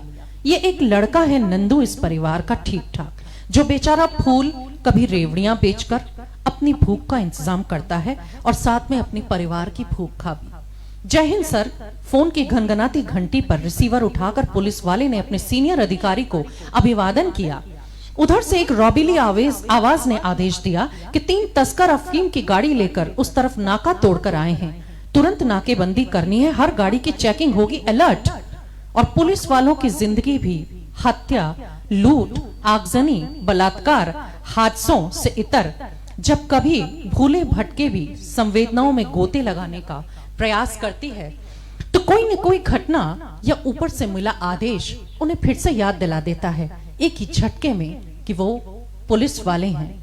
उन्हें संवेदनाओं से नहीं, जीवन को नियमों और लाठी के बल पर ठेलना है। खैर, ये एक अंश था। ये पूरी कहानी है उस नंदू की कहानी कि किस प्रकार उसने 15 दिन के लिए अपने माता पिता और पूरे परिवार की भूख का इंतजाम कर लिया। वहां ये कहानी अंत होता है इस कहानी का। इसका एक अंश मैंने आपके समक्ष रखा। बहुत ही शानदार। और सुशील जी छंगानी हमारे साथ जुड़े हैं, उनका हम धन्यवाद करते हैं, स्वागत करते हैं। और वो लिखते हैं कि मेघना जी, साहित्य के क्षेत्र में वीर रस की कविता भी हम आपसे सुनना चाहेंगे। रिश्तों की बशियत कहानी संग्रह मैंने पढ़ा है, बहुत ही अच्छा संग्रह है आपका। राम गोपाल जी यह बात लिख रहे हैं, तो आपको बहुत बहुत बधाई। और सुशील जी लिख रहे हैं, संगीता जी साहित्य और संगीत का संगम बना दिया, धन्यवाद। तो मैं सुशील जी से कहना चाहूँगी कि यह संगम आप लोगों की मेहनत का ही असर है और आप लोगों का सपोर्ट और आप लोगों का साथ हमेशा रहता है। एक बार मैं पुनः योगेंद्र जी जांगीड़ का भी धन्यवाद करना चाहूँगी, जो बहुत ही मेहनत से यह कार्यक्रम संजो के लेकर आते हैं। और कहना चाहूँगी, जिंदगी में कुछ पाना हो तो खुद पर एतबार करो, जिंदगी में कुछ पाना हो तो खुद पर एतबार करो, सोच पक्की और कदमों में रफ्तार रखना, सफलता मिल ही जाएगी एक दिन निश्चित तुम्हें, बस खुद को आगे बढ़ने के लिए तैयार रखो। तो मैंने तो एक कोशिश की है, लेकिन आप लोगों का साथ और आप लोगों का जो कारवां मेरे साथ चला, निसंदेह यह कार्यक्रम बहुत ही अच्छा रहा। तो मैं पुनः तहे दिल से आप सभी का शुक्रिया अदा करती हूँ और धन्यवाद देती हूँ, जिन्होंने इतना कीमती समय डॉक्टर मेघना शर्मा जी ने आज हमारे इस शो को दिया। एक बार फिर मैं आपका धन्यवाद करना चाहूंगी। संगीता जी, और वीर रस के बारे में मांगा गया था। देखिए, मैं आपसे ये विनम्र निवेदन करूं कि मैं स्त्री विमर्श पर लिखती हूं, लेकिन फिर भी उनमें कहीं ऐसा संदेश होता है जो युवाओं के प्रति, जैसे मैंने अभी शतरंज की मोहरे में आपके समक्ष रखा, एक और संदेश देती। वीर रस की तो मैं इसे पूरी तरह से नहीं कहूंगी, लेकिन हाँ, कवियों को, साहित्यकारों को एक आशा की किरण दिखाती हुई, आशा की किरण भी नहीं बल्कि उनसे एक निवेदन करती हुई कविता जरूर मैंने लिखी है। जो लिखना जानते हैं, जो कला के प्रेमी हैं, कला के पुजारी हैं, उन सभी को ये समर्पित है। केवल कवि के लिए नहीं, हम इन्हें संगीत के साधकों के लिए भी इसे मान सकते हैं। इसमें लिखा कवि है, लेकिन ये सभी कलाकारों को समर्पित है। स्याही का सैलाब, इसका शीर्षक है स्याही का सैलाब। हे कवि, कैसे रह सकता है आज का दिन अधूरा? किसी कलाकार के लिए कोई भी दिन अधूरा नहीं रह सकता। ये बात बखूबी योगेंद्र जी भी समझ सकते हैं, क्योंकि वो भी कलाकार हैं, और संगीता जी भी। कलाकार के अंदर कला अंदर ही अंदर कुल बुलाती है, और वो जब तक उसे प्लेटफॉर्म हम नहीं दे सकते, हमें चैन नहीं आता। एक कलाकार, सच्चा कलाकार इसी मायने में, जब तक वो बार बार प्रैक्टिस, कहते हैं ना रियाज, वो रियाज करने के लिए अपने आप एक आवाज अंदर से आती है। लिखने वालों को लिखने की जरूरत महसूस होती है। नृत्य करने वालों को जब तक वो नृत्य नहीं कर लेते, उन्हें अपना खाना हजम नहीं होता, उन्हें सांस नहीं आती। तो हवा पानी की तरह कला जब तक आपके जीवन में शामिल नहीं होगी, तब तक मैं समझती हूँ कि कला के पूजक आप नहीं कहला सकते। तो स्याही का सैलाब। हे कवि, कैसे रह सकता है आज का दिन अधूरा, जब ईश्वर नहीं रुकता, जब ईश्वर नहीं रुकता, हर दिन करता है नव सृजन, लाता है फूल पत्ती किरण किरण। हे कवि, फिर तू रुक सकता है कैसे? हे कवि, फिर तू रुक सकता है कैसे? नहीं रुकना चाहिए सृजन। स्याही का सैलाब, कलम का तूफान है संवेदनाओं की प्रकृति, अस्तित्व का वंदन जब उसने बनाने न रोके। चंदन, स्पंदन, अर्पण, अर्चन, तू कौन होता है कवि? रोकने वाला सृजन संसार, बना तू हर क्षण नित नित सृजन का मन, नित नित सृजन का मन। ये तेरा ही शब्द संसार, अलंकरण गोपियों का मधुबन, गोविंद तो कभी गोवर्धन। अपने मीत के चरणों में अर्पित राधा का नृत्य, दिशाओं का नर्तन, दिशाओं का नर्तन, दिशाओं का नर्तन। क्या बात है। मैं आपको बताना चाहूँगी कि मैंने कभी भी दीदी को चाहे टाउन हॉल में सुना हो या कोई ऑडिटोरियम में या किसी भी फंक्शन में या किसी भी पार्टी में मैंने सुना हो, तो दीदी के चेहरे पर हमेशा एक मुस्कुराहट रहती है। तो उस मुस्कुराहट के लिए, उस मुस्कान के लिए मैं 2 लाइनें बोलना चाहूँगी आप सभी की इजाज़त से कि हंसी आपकी कोई चुरा न पाए, हंसी आपकी कोई चुरा न पाए, कभी कोई आपको रुला न पाए। खुशियों के ऐसे दीप जले जिंदगी में, खुशियों के ऐसे दीप जले जिंदगी में कि कोई भी तूफान उसे हिला ना पाए, बुझा ना पाए। वाह वाह, बहुत सुंदर, बहुत आभार। और यही मैं आपके लिए भी कहना चाहूंगी संगीता जी, क्योंकि मुस्कुराहट एक ऐसी चीज होती है जो सामने वाले को भी मुस्कुराने पर मजबूर कर देती है। तो मुस्कुराहट सभी के चेहरे का गहना होना चाहिए, इसी आशा के साथ। बिल्कुल दीदी, कुछ अस्मरणीय घटना हम जिसे बोल सकते हैं आपकी लाइफ की, कि कभी आप स्टेज परफॉर्म करने गए हैं और वहाँ कोई ऐसा वाक्य जिसको आप कई बार बैठे बैठे मुस्कुरा देते हैं याद करते करते, तो वैसा हम आपके साथ कुछ हमारे साथ आप शेयर कीजिए। क्योंकि कई बार हम प्रोग्राम में जाते हैं तो सिर्फ हमारा फोकस रहता है प्रोग्राम का, हमारी इतनी बातें नहीं होती, मुलाकातें नहीं होती। और आज हम दोनों महिलाएं एक साथ बैठी हैं तो चुप तो रहने वाली है नहीं, क्योंकि हम बदनाम है शुरू से ही। तो और देखिए, पुरुषों को भी धन्यवाद कि इन दोनों महिलाओं को जो शूट कर रहे हैं वो पुरुष शूट कर रहे हैं, तो उनको भी सलाम, उनको भी धन्यवाद कि वो महिलाओं को प्लेटफॉर्म देख रहे हैं। मैं ये नहीं कहती कि सारे ही पुरुष महिलाओं को पीछे खींचते हैं या महिलाओं को आगे बढ़ते नहीं। देखिए, योगेंद्र जी जैसे व्यक्ति हैं जो महिलाओं को प्लेटफॉर्म दे रहे हैं, और बैक स्टेज रहकर वो इस आयोजन के पीछे की जितनी भी तैयारी है वो सारी उनके हाथों से की गई है। तो उन्हें पुनः पुनः धन्यवाद देते हुए, रही बात अविस्मरणीय क्षण की, तो मैं आपको बताऊं वो मेरे पिता से जुड़ी हुई है संगीता जी। जी बिल्कुल। जैसे दिल्ली में मेरी पहली किताब का लोकार्पण हुआ था माननीय अशोक वाजपेयी जी के हाथों, और बीकानेर के भी 2 शख्सियतें वहाँ, 2 साहित्यकार शामिल थे उस कार्यक्रम में। तो मेरे साथ स्टेज पर, हालांकि मेरी माँ बैठी थी, वो मेरे बच्चे को समर्पित था संग्रह, स्टेज पर मेरी माँ बैठी थी, लेकिन जो कुछ भी स्टेज पर हो रहा था वो हम लोग तो मुस्कुरा रहे थे, लेकिन मेरे पिता को मैंने देखा नीचे बैठे हुए, वो ऑडियंस में बैठे हुए थे, लगातार उनकी आंखों से आंसू बह रहे थे। तो एक पिता के मन में अपनी बच्ची को, अपनी संतान को आगे बढ़ते हुए देखते समय जो भावनाएं उमड़ती और घुमड़ती हैं, उन्हें मैंने बहुत करीने से, बहुत करीब से महसूस किया। ये क्षण था पहला क्षण। मेरी दूसरी किताब जो अपने पिता को मैंने समर्पित की, रिश्तों की वसीयत। रिश्तों की वसीयत कहानी संग्रह है जो मेरे पिता को समर्पित है, और उसकी जो भूमिका मैंने लिखी है वो अपने पिता के लिए लिखी है। जी। मेरे पापा आज भी जब बात करते हैं तो वो ये कहते हैं कि बेटा, मैं जब भी फ्री होता हूँ मैं उसकी भूमिका को पढ़ता हूँ। सैकड़ों बार उस भूमिका को पढ़ने के बाद वो कहते हैं कि मैं रोता हूँ तुझे याद करके। तो ये एक अविस्मरणीय क्षण। आपको बहुत सारे पुरस्कार मिले हैं, बहुत सारे अवार्ड मिले हैं, ये महत्वपूर्ण नहीं होते। आप किसी के आंखों को सजल करने की ताकत रखते हैं, आप किसी को वो खुशी के आंसू रुलाने की ताकत रखते हैं, वो योग्यता आप पैदा कर देते हैं, और आपके माता पिता आप पर गर्वित होते हैं। वो सबसे बड़ा लम्हा किसी के लिए भी, मैं समझती हूँ, वो हर लम्हे से बड़ा होता है। मेरे लिए भी वही लम्हा सबसे बड़ा था। दूसरी किताब का लोकार्पण बीकानेर में हुआ, और उस समय भी लोगों ने महसूस किया, बीकानेर में जो मेरे साथी साहित्यकार हैं उन्होंने मुझे बताया कि आपके पापा बहुत भावुक हो रहे थे। तो वो पापा का भावुक होना मेरे लिखने पर, मेरे आगे बढ़ने पर, वो मेरे लिए सबसे अविस्मरणीय है, और ईश्वर उन्हें दीर्घायु करे कि मैं उन्हें ऐसे लम्हे बार बार दूं और देती चली जाऊं। क्या बात है। और कहना चाहूंगी कि बेटियां सबके मुकद्दर में कहाँ होती है, बेटियां सबके मुकद्दर में कहाँ होती है, घर खुदा को जो पसंद आए वही होती है। और हम आज दोनों बेटियां आपके सामने हैं, क्योंकि मेघना जी का भी कहना है कि इनके पापा का बहुत साथ रहा है और बहुत सपोर्ट रहा है आपकी इस साहित्य के सफर में। और मेरे तो वैसे, मैं सुबह से शाम पापा के नाम की माला जपती हूँ। बिल्कुल। और मुझे अभी संगीता जी अंकल से मिलकर मुझे अपने पिता ही याद आ रहे थे, क्योंकि उनका बोलने का तरीका बिल्कुल मेरे पिता से मिलता है। जी जी। तो मुझे बार मैं भी भावुक हो गई उन्हें देखने। बिल्कुल। एक बात मैं भी शेयर करना चाहूंगी दीदी कि अगर मैंने 20 साल पहले भी कहीं स्टेज परफॉर्म किया है, आप गौर से सुनिएगा इस बात को क्योंकि इसमें मेरे को खुशी भी है, बहुत ज्यादा खुशी है। वहाँ स्टेज परफॉर्म करके मैं आ जाती हूँ, 20 साल बाद ही जो अगर बंदे मुझे मिल जाते हैं वो मुझे भूल जाते हैं।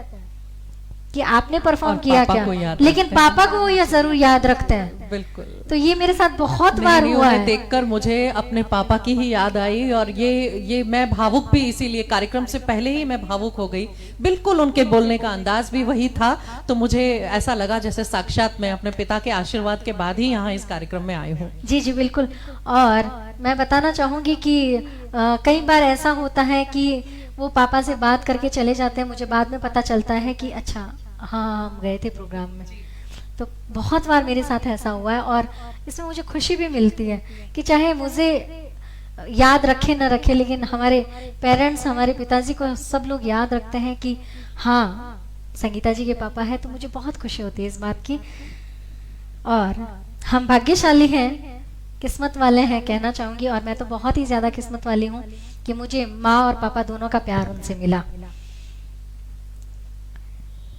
सुशील जी का लिखना है कि मेघना जी साहित्य में आपके शब्दों की शानदार शिल्पकारी है। तो मैं सुशील जी का भी बताना चाहूंगी, बहुत ही अच्छे साहित्यकार भी है ये, और इनका भी बहुत शुक्रिया, बहुत बहुत आभार। आप शब्दों का चयन अति सुंदर है। तो थैंक यू सुशील जी। कुछ मेरे लिए भी लिख दीजिए। संगीता जी, आप तो इस कार्यक्रम की धुरी हैं, आपके लिए लिखने की आवश्यकता ही नहीं जी है। जी। आज हमें आप प्रस्तुत कर रही हैं सबके सामने, बिल्कुल। ये सबसे महत्वपूर्ण। दलजीत सिंह जी लिख रहे हैं कि आज तो महाशक्तियां एक साथ एक मंच पर बैठी है, तो वाह क्या बात है। तो कोई बात नहीं, हम लोग तो चुप रहने वाले हैं नहीं। अगर आप लोगों का भी कुछ रिक्वायरमेंट है कि भी आपकी कोई कविता सुनना चाहते हैं दीदी से, तो आप लोग जरूर हमारे कमेंट बॉक्स में करें, नहीं तो हमारी बातें तो आप सुनते रहिए। तो दीदी मैं ये बोलना चाहूंगी आपको जी। कि आपके जो अवार्ड फंक्शन है उसमें सबसे बेस्ट अवार्ड आपका कौन सा रहा? वैसे तो अवार्ड्स सारे ही बेस्ट होते हैं। जी जी जी। लेकिन अवार्ड्स, जितने भी अवार्ड्स हैं वो अलग अलग क्षेत्रों में मिले हुए होते हैं, तो हमारे लिए तो जैसे एक संतान की तरह से होता है कि जब हम सृजन करते हैं तो उसके लिए हमें अवार्ड मिलता है। शंभू शेखर राज्य स्तरीय विशिष्ट साहित्य पुरस्कार, ये मेरे लिए खास रहा, काफी खास रहा, जो 2016 में मुझे प्राप्त हुआ। इसके अलावा नई दिल्ली में नारी गौरव सम्मान 2016, फूलमती तिवारी सम्मान सूरतगढ़ 2016, भगवान दास किराड़ू नवीन अलंकरण बीकानेर 2016, साहित्य सम्मान rotary club Bikaner mid town 2016, और श्रेष्ठ रचनाकार सम्मान नई दिल्ली 2015, हिंदी सेवी सम्मान नई दिल्ली, विज्ञान कथा लेखन पुरस्कार ये मुझे तब मिला जब मैं एमए में थी। जी। जब मैं एमए में पढ़ा करती थी तो एक साइंस की एक वर्कशॉप अजमेर में हुई थी। जब मैं पीएचडी स्कॉलर होने से पहले, एमए की बात मैं आपको बता रही हूँ, उस समय उस सेमिनार में, उस वर्कशॉप में सारे साइंस बैकग्राउंड के विद्यार्थी शामिल हुए थे। मैं अकेली थी जो आर्ट्स बैकग्राउंड से थी। तो सभी को लग रहा था कि आर्ट्स बैकग्राउंड की लड़की और साइंस फिक्शन की कहानियां कैसे लिखेगी, क्या समझ पाएगी। और आपको ये बताते हुए परम हर्ष हो रहा है कि वो सम्मान जो आप सबसे छोटी उम्र में होते हैं जब आपको मिलता है ना, अब तो हम परिष्कृत होते जा रहे हैं, सीखते जा रहे हैं, लेकिन जब आप बिल्कुल भिड़ जाते हैं, और मैं इस बात से बिल्कुल बेपरवाह होकर के उस वर्कशॉप को मैंने अटेंड किया कि नहीं, मैं आर्ट्स बैकग्राउंड की हूँ, तो क्या हुआ, मुझे साइंस समझ में नहीं आ सकती या साइंस फिक्शन में नहीं लिख सकती। इस चैलेंज के साथ मैं उस वर्कशॉप में जुड़ी और मेरी स्टोरी को बेस्ट स्टोरी पुरस्कार वहां पे दिया गया। तो जब मैं एमए की स्टूडेंट थी, इस अवार्ड ने मुझे बहुत खुश किया। उसके अलावा मुझे दुर्गादास राठौड़ सम्मान भी मिल चुका है, जो मेहरानगढ़ म्यूजियम ट्रस्ट से महाराजा जोधपुर महाराजा के हाथों दिया जाता है। मुझे गिरधारी लाल सर्राफ पुरस्कार भी मिला, जो रतनगढ़ में मिलता है, और राजकुमार रेणुआ जी के हाथों से वो पुरस्कार मिला। तेजस्विनी सम्मान मुझे आगमन संस्था दिल्ली ने दिया। और पुरस्कार अब इतना महत्वपूर्ण नहीं होता मेरे लिए, ये जो कमेंट्स आप लिख रहे हैं ना, ये महत्वपूर्ण है जी। पुरस्कार हमारे आपके कमेंट्स के ऊपर हम कैसे उसकी प्रतिक्रिया देते हैं, हम कैसे अपना परिमार्जन करते हैं, इस पर आधारित होता है। तो ये हमारी लर्निंग आप लोगों से जब हम इस तरह के स्टेज पर वार्ता करते हैं, संगीता जी जैसे ये बहुत अच्छा प्लेटफॉर्म दे रही हैं सभी को, उन्होंने कई नए सिंगर्स को मौका दिया है, तो ये प्लेटफॉर्म अपने आप को जज करने का, लोगों से रूबरू अब जब आप हो रहे हो और लोग क्या महसूस कर रहे हैं आपके लिए, ये आपको तुरंत मालूम पड़ता है कमेंट्स के रूप में। तो इनसे बड़ा अवार्ड कोई नहीं होता, इसलिए मैं मानती हूँ कि जो आप मेरे लिए लिख रहे हैं ये मेरे लिए सबसे बड़ा अवार्ड है। सही बात है। Sangeeta Maheshwari Facebook page live, एक शख्सियत एक मुलाकात, जो हम घर पर बैठकर लाइव करते हैं और आप लोगों का सभी का बहुत सपोर्ट मिलता है। तहे दिल से शुक्रिया करती हूँ पूरी टीम की तरफ से, योगेंद्र जी, हेमंत जी, चंद्रेश जी, सुशील जी, बहुत सारे लोग हमारे पीछे काम करते हैं, तब जाकर एक शो सक्सेस होता है। तो मुझे खुशी है कि पूरी टीम वर्क बहुत ही हौसले से हमारे साथ खड़ी रहती है। कभी भी एनी टाइम, कभी दीदी हमारे कोई भी टीम मेंबर को कभी कुछ भी काम बोल दो आप, कभी कोई मना नहीं करता। तो ये मेरे लिए बहुत ही खुशी की बात है कि आपने जो बोला, जो कमेंट होते हैं वो हमारे लिए सबसे मायने वाली बात है। बिल्कुल। लेकिन मैं भी यही कहना चाहूँगी कि जो हर वक्त हमारे साथ चलने को तैयार होते हैं वो सच्चे रिश्ते होते हैं और वो सच्चे लोग होते हैं जो हमारे हर सफलता पर हमारे साथ होते हैं। निश्चित रूप से। तो दीदी कुछ आज का जो माहौल चल रहा है, जो युवा पीढ़ी, जो नई पीढ़ी, मैं कहना चाहूँगी जो नई लड़कियाँ जो टीनेजर एज से अभी आ रही है इस कला के क्षेत्र में या साहित्य के क्षेत्र में, तो उनके लिए आप क्या बोलना चाहेंगी? कुछ नहीं, मैं शुरू करूंगी मेहनत शब्द से। कड़ी मेहनत मांगती है कोई भी कला।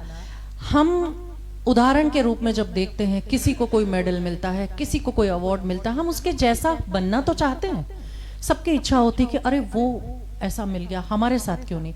लेकिन बहुत कम लोग होते हैं संगीता जी जो उसके व्यक्ति के पीछे बहुत सारी अंधेरी कोठरियों से गुजरकर वो आया होता है उस चकाचौंध के बीच, बहुत सारी अंधेरी सुरंगों से बीतकर, बहुत सारी विपरीत लहरों को पार करके उसे वहां पहुंचा हुआ होता है। वो उस कहानी को जानने का प्रयास आज की युवा पीढ़ी नहीं करना चाहती। उस ग्लैमर को तो वो देखती है, उस आभा मंडल को वो देखती है, लेकिन वो ये नहीं जानना चाहती कि उसने कौन से कांटे भरे रास्ते पर चलकर इस मुकाम को हासिल किया। तो मैं यही संदेश देना चाहती हूँ कि जो भी आर्टिस्ट बनना चाहता है उसे हर उस कला की गहराई में उतरना पड़ेगा और साथ साथ उन लोगों की बैक हिस्ट्री को जानने का प्रयास करें कि किन मुश्किलों को पछाड़ते हुए वो आज इस सुपर सितारा की हैसियत पर पहुंचे हैं। ये मेरा सबसे बड़ा संदेश है आज की पीढ़ी के लिए। और मैं भी ये बोलना चाहूंगी कि सफलता तो हर इंसान ने देखी है, लेकिन पैर पर पड़े छाले भी बिल्कुल वो देखना जरूरी है, जिसे आज की युवा पीढ़ी नहीं देखना चाहती। उनमें वो मादा ही नहीं है और वो शायद उन्हें देख ले तो वो शायद अपने लक्ष्य से भटक भी जाए कि हम तो शायद ऐसा नहीं कर पाएंगे। लेकिन आपको लक्ष्य से नहीं भटकना, किंतु बहुत सारी परेशानियों को झेल कर ही कोई, बहुत आसान नहीं होता है सुपर सितारा बनना, शख्सियत बनना। ये जो हम कहते हैं ना, इस आभा मंडल के पीछे बहुत सारे अंधेरे भी होते हैं। उन अंधेरों को पहचानना जब हमारी युवा पीढ़ी सीख जाएगी तो वो युवा पीढ़ी परिपक्वता के मायने समझ जाएगी और आगे निश्चित रूप से उनको अपने जीवन में सफलता हासिल होगी, ऐसा मेरा विश्वास है। शैलेंद्र सिंह जी चौहान हमारे साथ जुड़े हैं, धर्मेंद्र जी सोनी हमारे साथ जुड़े हैं। मैं जो अभी आए हैं उनका तहे दिल से धन्यवाद करती हूँ, उनका ये सभी बीकानेर के नगीने हैं, सबका स्वागत, अभिनंदन। और धर्मेंद्र जी का लिखना है कि उनकी मेहनत ही होती है जो सफलता के पीछे। सही बात है, हर सफल इंसान के पीछे बहुत सारे तकलीफें होती हैं, तब जाकर वो एक शख्सियत या एक सफलता उनको हासिल होती है जी। या एक जो नाम के आगे शख्सियत जो शब्द लगता है जी, बड़ा मुश्किल बहुत मुश्किल होता है, वो जीवन में बहुत बड़ा सफर और होता उससे है। मिलती जुलती, अगर आप इजाजत दें संगीता जी, तो एक कविता बिल्कुल, मैं बताऊं हाँ, जी। कि जिंदगी में रफू कितना महत्वपूर्ण होता है। कई बार ऐसा भी होता है कि कोई व्यक्ति किसी लक्ष्य को लेकर आगे बढ़ रहा है, वो उस लक्ष्य को नहीं साध पाया तो वो वहीं हार मानकर पीछे हट जाता है, बैठ जाता है। तो एक ये भी बहुत बड़ी प्रॉब्लम होती है कि आप दोबारा अटेम्प्ट नहीं करते। अटेम्प्ट कीजिए, बार बार कीजिए, तब तक कीजिए। विवेकानंद कहते हैं ना कि जब तक लक्ष्य को प्राप्त नहीं कर लो तब तक आप चुप मत बैठिए।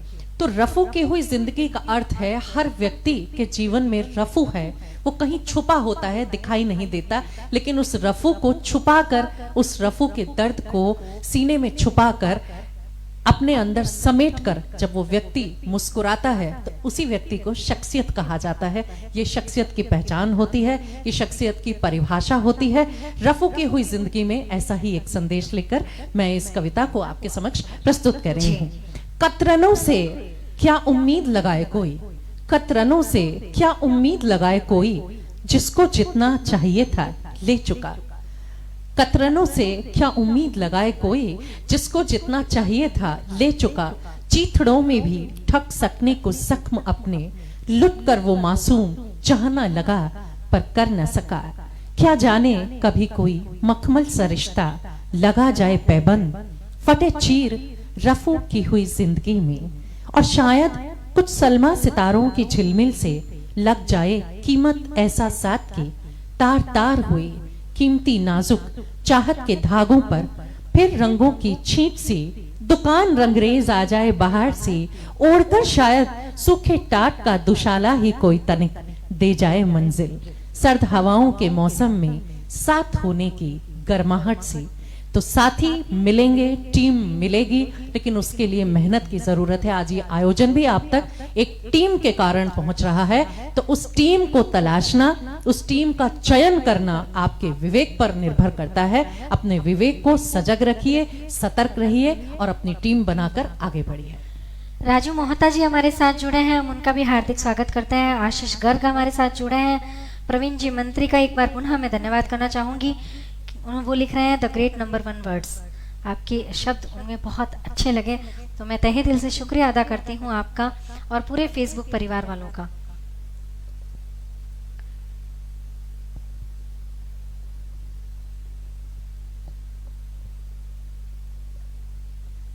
दीदी मैं कुछ कहना चाहूंगी कि अगर सब कुछ मिल जाए जिंदगी में, अगर सब कुछ मिल जाए जिंदगी में, तो तमन्ना किसकी करोगे?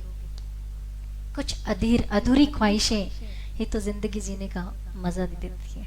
बहुत खूब, सुंदर। तो आपकी क्या ख्वाहिश है? आपने इतने अवार्ड्स लिए हैं, आपने अपनी बुक्स प्रसारित की हैं।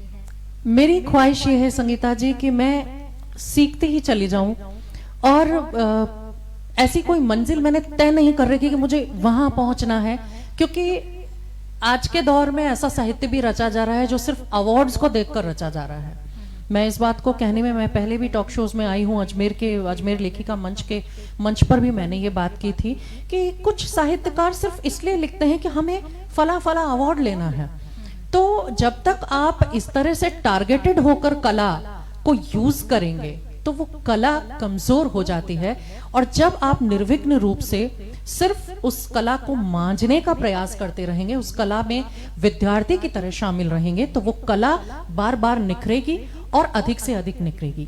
मेरी मंजिल है कि मैं एक ऐसा मुकाम तय करूं जहां मैं, चूंकि ये मैं बचपन में आपको बताऊं कि मैं अपने माता पिता की इकलौती संतान हूं, और मेरी मम्मी का ये ख्वाब था कि हमारी जो बच्ची हो वो ऐसी हो कि उसे दुनिया देखे। क्या बात है। तो मेरे दिमाग में वो कई बार कोई बात ऐसी होती है ना जो अपने दिमाग में बैठ जाती है, वो दिमाग में बैठ गई और मुझे लगा कि मुझे उदाहरण ही बन के दिखाना है, मुझे मिसाल बन के दिखाना है। तो ईश्वर से बस ये कामना करती हूँ मेरी मंजिल ये हो कि स्वाभिमान के रास्ते पर चलते हुए, अपने उसूलों के रास्ते पर चलते हुए मैं जो भी मुकाम बनाऊं वो एक उदाहरण हो लोगों के लिए, और मेरा जीवन भी अपने आप में एक उदाहरण ही साबित हो। इसी प्रकार मुझे बनाए रखना, बस यही मेरी मंजिल है, इससे ऊंचा मैं कुछ नहीं चाहती। संगीता जी, इप्सिता हमारे साथ जुड़ी है, बहुत ही प्यारी हमारी डॉल है, हमारे पूरी टीम की प्यारी Ipsita. Welcome Ipsita. Hello ma'am लिख रही हेलो है। बेटा, हेलो हेलो लिख रही है। मैम कैसे हैं? मेघना मैम कैसे हैं आप? बहुत अच्छी हूँ बिटिया। और मैं बताना चाहूंगी इप्सिता ने हमारे इस हाँ, 2 शो किए थे, जी, इसमें जी, नवरात्रि जी, के हमने और देखा। एक शख्सियत का, और दोनों ही शो बहुत ही सुपरस्टार गए थे। सुपर। और शैलेंद्र सितारा जी है वो। जी जी, शैलेंद्र जी का लिखा छोटा है डायनामाइट है। हाँ छोटा पैकेट बड़ा धमाका। शैलेंद्र जी लिख रहे हैं कि बीकानेर की शान है मेघना जी। बहुत धन्यवाद शैलेंद्र जी, आप भी शान हैं, आप भी अपना योगदान दे रहे हैं बीकानेर को आगे ले जाने में। हाँ, जी जी।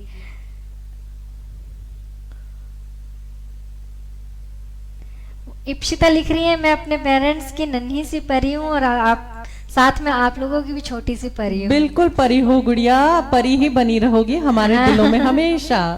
बिल्कुल।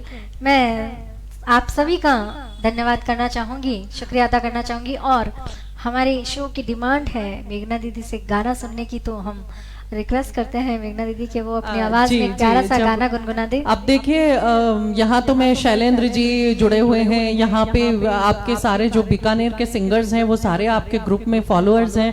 तो देखिए मैं आपके जितना अच्छा तो नहीं गा पाऊंगी, ना मुझे ट्रैक पर गाने की प्रैक्टिस है, ना मैं कोई रियाज कर पाती हूँ इतना। लेकिन चूंकि आप लोगों की 2-3 बार ये फरमाइश थी, ये रिक्वेस्ट थी, तो मैं चाहूंगी कि मैं कुछ प्रस्तुत करती हूँ। मेरे को गाना बहुत पसंद है और मुझे अच्छा लगता है जब कोई कहता है कि आप गाएं। तो एक गजल है जो न सिर्फ मेरे जीवन पर बल्कि लगभग सभी ये महसूस करते होंगे कि उनकी जीवन पर फिट बैठती है। जी। और वो गजल है निदा फाजली साहब की, कभी किसी को मुकम्मल जहां नहीं मिलता। इसे मैं कई बार प्रस्तुत कर चुकी हूँ, लेकिन ये मेरे दिल के बहुत करीब है, तो इसी को आज मैं बिना ट्रैक के आपके सामने संगीता जी की खास गुजारिश पे संगीता जी के इस प्लेटफॉर्म पर प्रस्तुत करना चाहूंगी। शुरुआत करती हूँ। जी जी। कभी किसी को मुकम्मल जहां नहीं मिलता, कभी किसी को मुकम्मल जहां नहीं मिलता। कहीं ज़मीं तो कहीं आसमां नहीं मिलता। जिसे भी देखिए, जिसे भी देखिए, वो अपने आप में गुम है। जिसे भी देखिए, वो अपने आप में गुम है। जुबां मिली है मगर हम जुबां नहीं मिलता। कभी किसी को मुकम्मल जहां नहीं मिलता। बुझा सका है भला कौन वक्त के शोले, बुझा सका है भला कौन वक्त के शोले। ये ऐसी आग है जिसमें धुआं नहीं मिलता। कभी किसी को मुकम्मल जहां नहीं मिलता। तेरे जहान में, तेरे जहान में ऐसा नहीं कि प्यार ना हो। तेरे जहान में ऐसा नहीं कि प्यार ना हो। जहां उम्मीद हो उसकी वहां नहीं मिलता। कभी किसी को मुकम्मल जहां नहीं मिलता। शुक्रिया। क्या बात।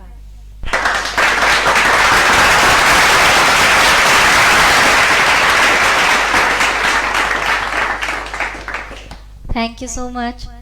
आप सभी का मैं धन्यवाद करती हूँ। और इप्सिता बोल रही है मैम मेरे ऊपर भी कुछ सुना दीजिए। तुम्हारे ऊपर क्या सुनाए इप्सिता, तुम छोटी सी प्यारी सी गुड़िया हो, और तुमसे जब मैं मिलूंगी तो निश्चित रूप से तुम्हारे ऊपर एक कविता लिखूंगी। वो बोलिए ओनली 2 लाइन्स। Only 2 lines. तेरी प्यारी प्यारी सूरत को किसी की नजर ना लगे। चश्मे बद्दू मुखड़े से ला ला ला ला ला ला ला, कहीं मेरी नजर ना लगे। चश्मे बद्दू। सही बात है, बहुत ही प्यारी सी है हमारी ये इप्सिता, बहुत ही चंचल है। हेमंत जी पुरोहित लिख रहे हैं कि वाह क्या बात है डॉक्टर साहब, आपको हमने टाउन हॉल में सुना है तो शुक्रिया बहुत ही जी, अच्छा लगा। शुक्रिया। कृष्णा जानवी हमारे साथ जुड़े हैं, थैंक यू सो मच चिप्शी। प्रवीण जी मंत्री लिख रहे हैं कभी वो गजल भी सुना दीजिए, रुके रुके से कदम। इस गजल के लिरिक्स मुझे याद नहीं है, इसलिए इसे मैं यहाँ प्रस्तुत नहीं कर पाऊंगी। जी दीदी कुछ और आपकी कोई चॉइस का, क्योंकि सभी लोगों की फरमाइश है कि गाना और हो जाए, तो मैं आपके पर छोड़ती हूँ। आपको देखिए, आपका जो हाँ, फेवरेट है। मुझे जो गीत सबसे ज्यादा पसंद है, अपने जीवन का सबसे पसंदीदा गीत है।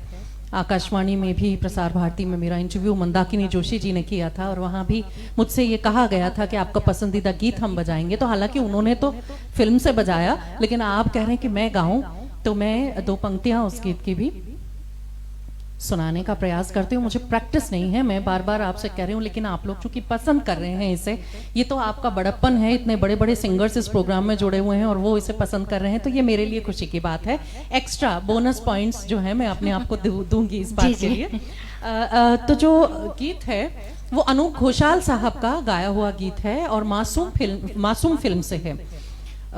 शेखर कपूर की ये फिल्म थी मासूम, 1982 की, और फिल्म है मासूम। गीत है तुझसे नाराज नहीं जिंदगी।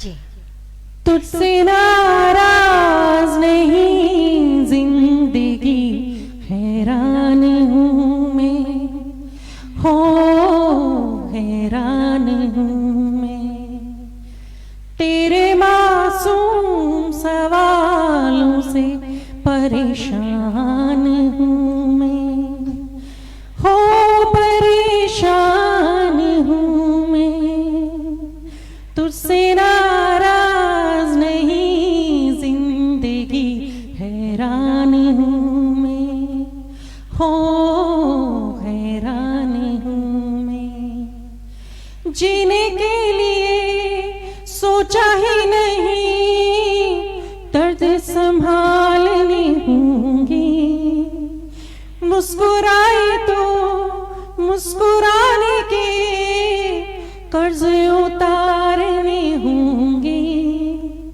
मुस्कुराऊं कभी तो लगता है जैसे कि होठों पे कर्ज रखा है, तुझसे नाराज नहीं जिंदगी, हैरान हूँ मैं, हो हैरान हूँ मैं, तेरे मासूम सवालों से परेशान हूँ मैं, हो परेशान हूँ मैं, परेशान हूँ मैं, परेशान हूँ।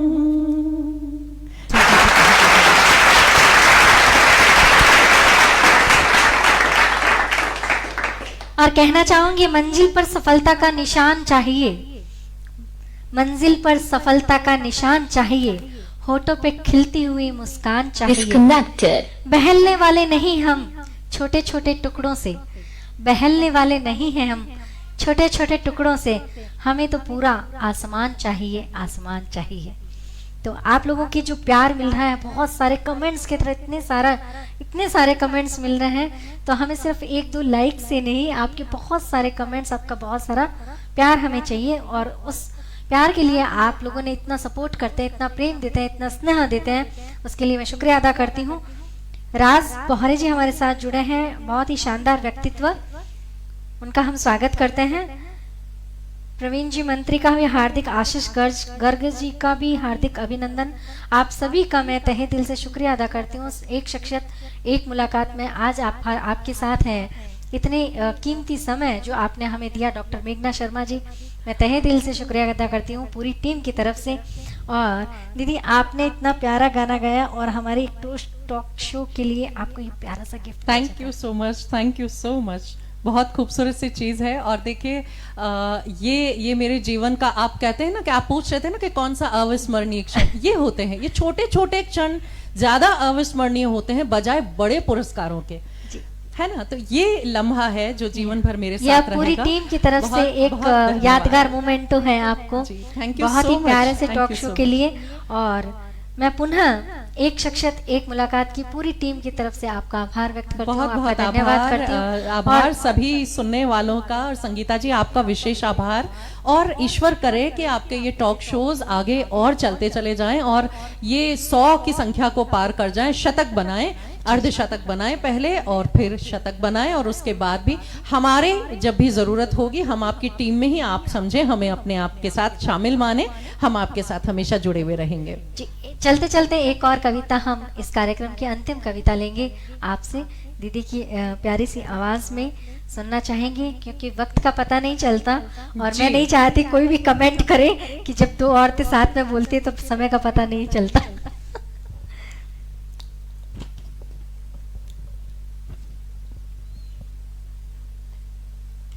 देखिए, हम जैसे मैंने कहा था पहले कि हम टीम ढूंढना होता है, विवेक करना होता है, निर्णय हमें लेना होता है, तो हमारे आंखों में तलाश के जुगनू हमेशा घूमते रहते हैं और कुछ उसी पर एक उम्मीद होती है, जिस उम्मीद पर, आशा पर जीवन जिया जाता है।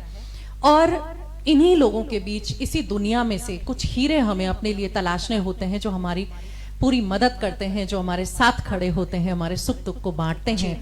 तो वो जो आशा होती है, उस आशा के समय की रचित एक कविता है उम्मीद की लौ।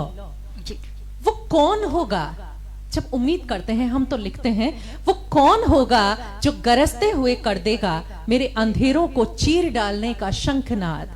वो कौन होगा जो गरजते हुए कर देगा मेरे अंधेरों को चीर डालने का शंखनाद। वो कौन होगा जो करेगा विषपान मेरी असमंजस की बेला का, खींच लाएगा मुझे हाथ पकड़कर उजाले की राह, खींच लाएगा मुझे हाथ पकड़कर उजाले की राह। वो कौन होगा जो अपनी कश्ती के पतवार से खेकर निकल पाएगा मुझे, जीवन पीड़ के भंवर से पार नए क्षितिज की राह। एक तलाश जिंदा है, जिंदा रहती है। हाँ, दूर उस कुटिया के पास की शांत नदी की पाल पर, हाँ, दूर उस कुटिया की पास की नदी की पाल पर जो है आसरा न जाने कितनों की प्यास का, जो है आसरा न जाने कितनों की प्यास का। वो कौन होगा जो जला देगा दीप, फूंक देगा नव प्राण अंतर मन के कोने में छिपी उम्मीद की लौ से। कोई तो होगा, कोई तो होगा। बहुत ही प्यारी सी कविता, और जितनी खूबसूरत शब्द है आपके उतनी ही खूबसूरत आवाज है आपकी। शुक्रिया, आप भी बहुत खूबसूरत है संगीता जी, क्योंकि ये कहा जाता है beauty lies in the eyes of the beholder. आपको यदि मैं सुंदर लग रही हूँ तो आपकी दृष्टि खूबसूरत है, इसलिए। क्या बात। अभी तो असली मंजिल पाना बाकी है, अभी तो असली मंजिल पाना बाकी है, अभी तो इरादों का इम्तिहान बाकी है, अभी तो तोली है मुट्ठी भर जमीन हमने, अभी तो तोली है मुट्ठी भर जमीन हमने, अभी तो तोलना आसमान बाकी है। बिल्कुल बाकी है। जी। इन्हीं शब्दों के साथ इस कार्यक्रम से हम इजाजत लेते हैं, और तमाम पूरे फेसबुक परिवार वालों का मैं तहे दिल से शुक्रिया अदा करती हूँ, धन्यवाद देती हूँ कि आप लोग अपना प्यार ऐसे ही बनाए रखें, हमें अपना सपोर्ट ऐसे ही दे, ताकि हम कुछ और अच्छा करने की कोशिश कर सके। और मैं पूरे परिवार की तरफ से मेघना दीदी का भी धन्यवाद करती हूँ, इन्होंने अपना कीमती समय दिया। और मैं पुनः एक बार फिर नई कविताओं के साथ इनको इनवाइट करूंगी आप लोगों की इजाजत से। मैं हमेशा आपके साथ हूँ। बिल्कुल, तो लेते हैं इजाजत। मैं Sangeeta Maheshwari Facebook page live एक शख्सियत एक मुलाकात, आज का यह कार्यक्रम यहाँ पर ही समाप्त करती हूँ, और साथ में हमारे मेघना ji Sharma. Thank you so much. जय श्री कृष्णा। नमस्कार।